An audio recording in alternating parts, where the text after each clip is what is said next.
বন্ধুরা স্বাগতম সবাইকে। আজকে আমি এমন একজন মানুষের সাথে আপনাদের পরিচয় করে দেব যিনি একটি গরু থেকে ৮০টা গরু এবং একটি ছাগল থেকে ১৫টি ছাগল পর্যন্ত বানিয়েছেন। সেই ব্যক্তিটি এই যে আমার সামনেই। চাচা ভালো আছেন? হ্যাঁ আছি ভালো।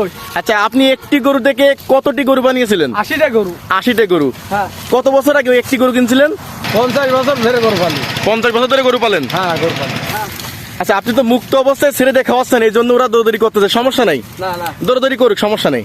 আচ্ছা, এখানে আছে কয়টি গরু? এখানে আছে ৫টা গরু। ৫টা। পাঁচটা, ছয়টা? ছয়টা গরু। ৬টা গরু আছে। আর বাকিগুলো কি হয়েছে? বাকিগুলো বিক্রি করে ফেলাইছি। বিক্রি করে ফেলছেন? হ্যাঁ বিক্রি করে ফেলাইছি। আচ্ছা, এখানে ছাগল আছে কয়টা আপনার? ছাগল আছে ১৫টা। ১৫টা ছাগল। কিনছিলেন কয়টা প্রথমে? হ্যাঁ প্রথমে কিনছিলেন কয়টা? প্রথমে ভিডিও কিনছিলাম। দুইটা কিনছিলেন? দুইটা কিনছিলাম। দুইটা থেকে 15টা হয়েছে। ১৫টা হয়েছে। ভবিষ্যতে কি ছাগলের সংখ্যা আরো বাড়াবেন? হ্যাঁ আরো বাড়াবে। আজীবন কি শুধু আপনি গরু ছাগলই আমি কি গরু করেন? ছাগলই পুষি। আজীবন? হ্যাঁ সারা জীবন। আচ্ছা, আপনার পরিবারের সংখ্যা কতজন? আমার পরিবার